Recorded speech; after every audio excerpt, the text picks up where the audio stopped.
One of the big lies that the pro-Palestinian movement propagates is that Israel is a modern invention, that, it was just started in 1948, and the Jewish people have no right or no connection to the land of Israel. Obviously, this is a big lie, and one of the more dangerous lies, that Israel is like, a bunch of white colonizers that came and took the land. But Jordan Peterson here discusses with Ron Dermer why Jewish people have a right and belong, and then the land of Israel belongs to the Jewish people.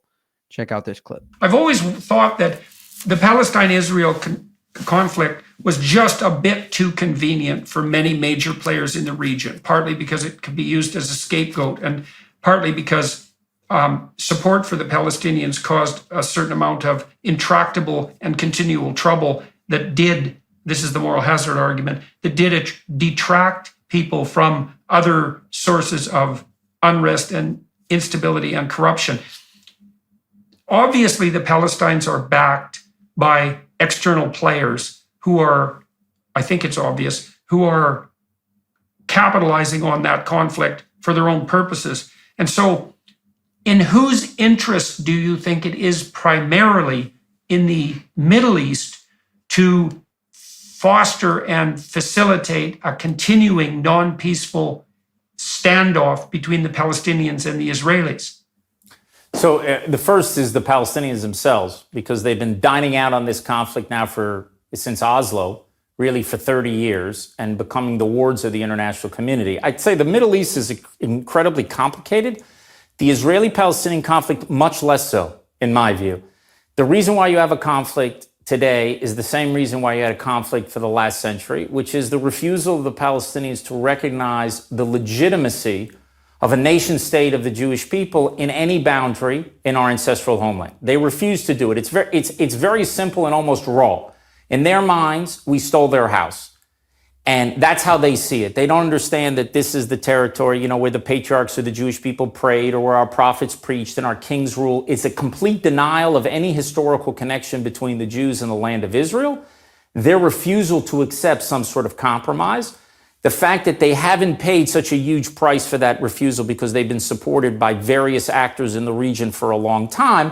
And actually, the Abraham Accords is like the beginning of a shift away. It's the removal of the Palestinians' veto over this process, and the Arab leaders, for their own interests, which we discussed before, security and economic interests, understand we're not going to give the keys to the Middle East to the person who's effectively the mayor of Ramallah, the leader of the Palestinian Authority. Because Palestinian politics are divided. You have Hamas, which is a terror organization that openly calls to destroy Israel, leading Gaza, which is half of the Palestinian polity. Then on the other half, you have this Palestinian Authority, which refuses to confront the terrorists and also make sure that the next generation is fired by the same hatred and denial of any Israel's legitimate presence in the land, because they do it through their schools and their media and everything else. And they also pay people, actually. They put them on the payroll, those who are terrorists. So the Israeli-Palestinian conflict is a pretty simple one. Okay, so let me ask you a question about that. This is something that's bothered me for a very long time, and I think it's key to this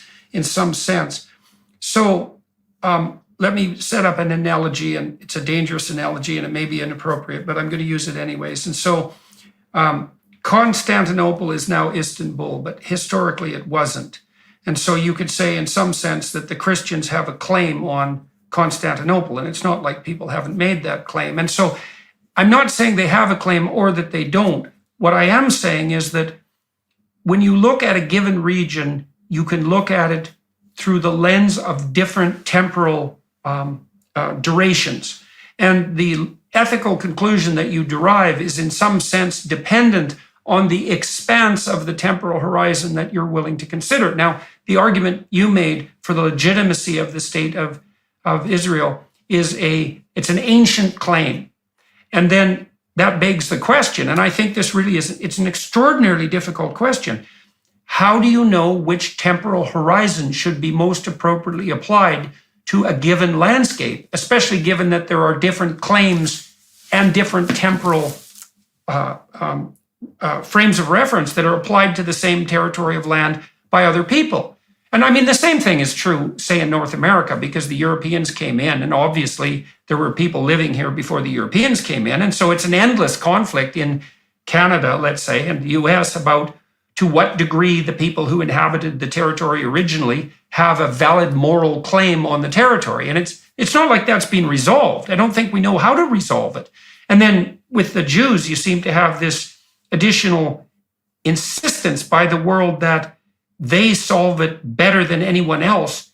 And again, that has something to do with, to those to whom more has been given, more will be demanded. The Jews seem to be held consistently to a higher moral standard, but it is a real problem.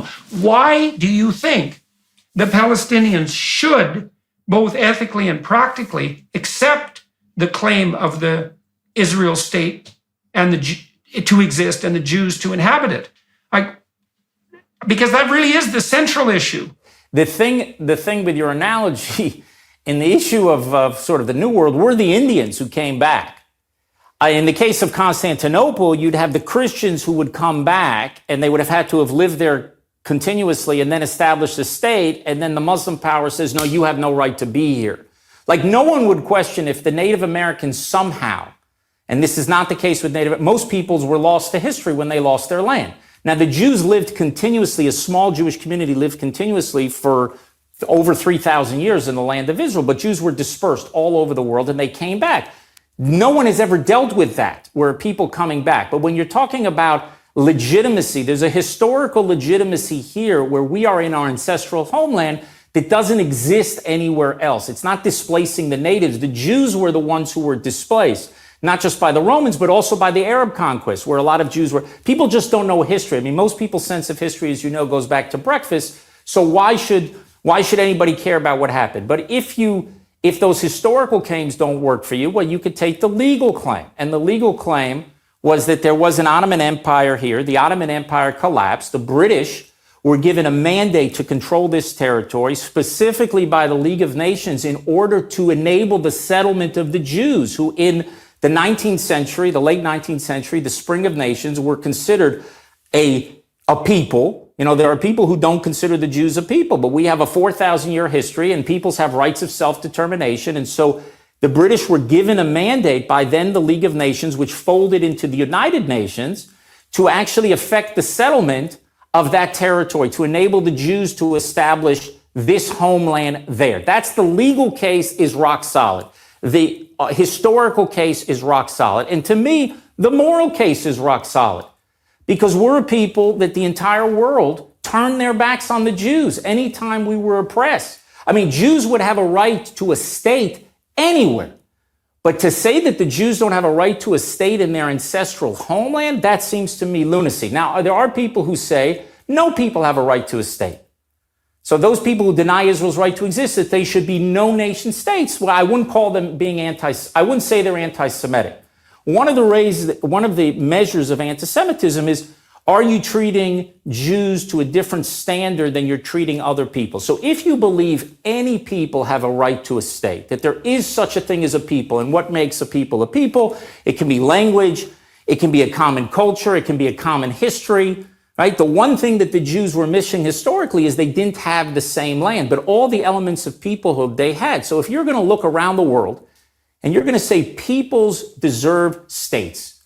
But for some reason, the Jews, who their statelessness has caused more oppression and persecution than against any other people in history, at least any other people that currently exist. And, you have pogroms, and you culminate it, because everyone is focused on the Holocaust, which I think the Holocaust has, in a certain sense, distorted our view of anti-Semitism in Jewish history.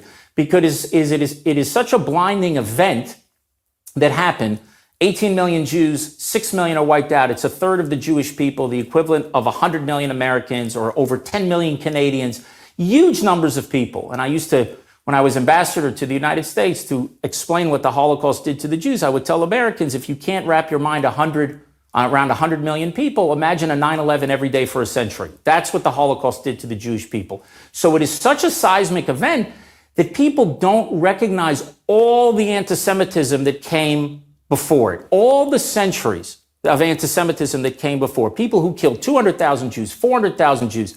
The Jews are expelled from England, and then they're expelled from France, and they're expelled from Spain, and they're expelled from Portugal. All the persecutions, all the pogroms, all the massacres during the Crusades, before the Crusades, in antiquity, in present day, you're sitting, I understand, in England.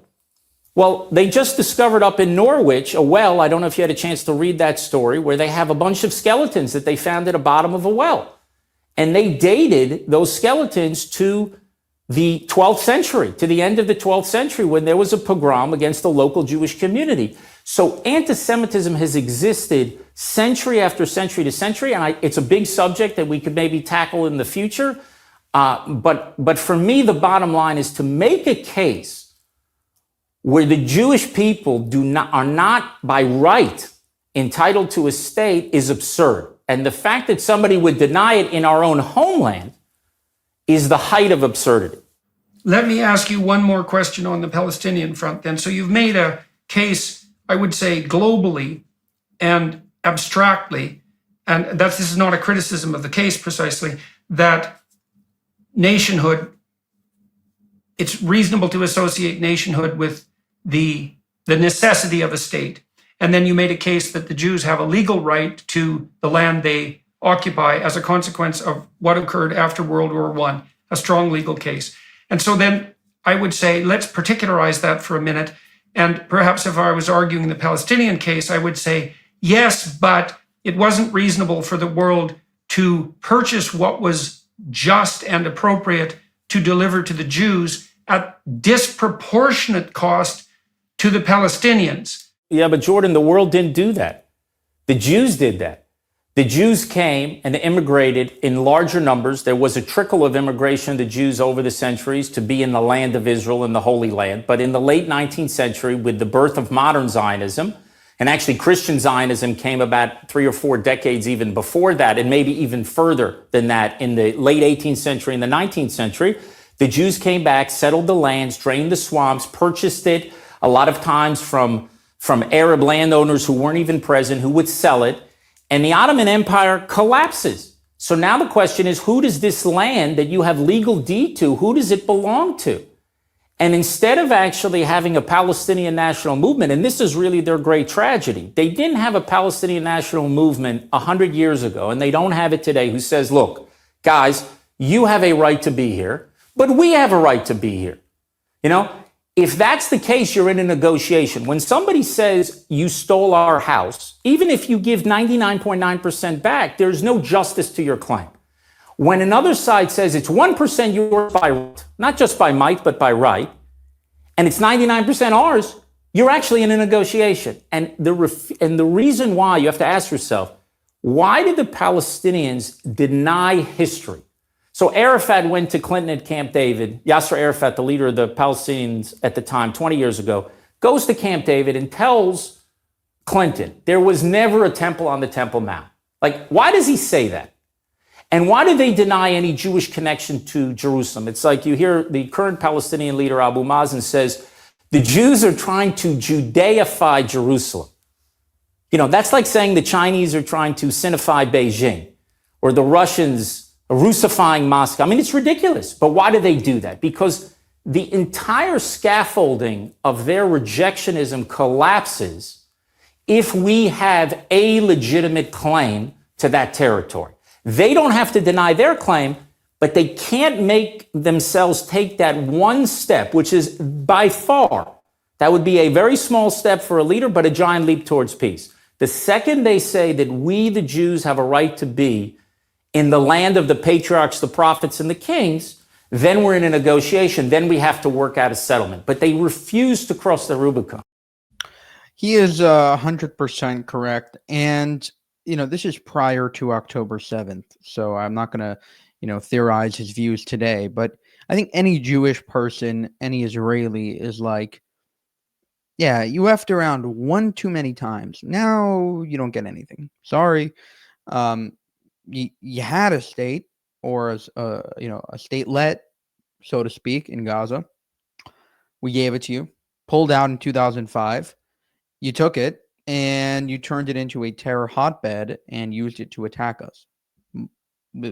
So that's inexcusable. What will you do when we give you 50% of the land or 70% of the land? Because it'll turn into you using that land to attack us again. So I think that ship has sailed. The idea that there's going to be a Palestinian state ever again in history, I think it's gone.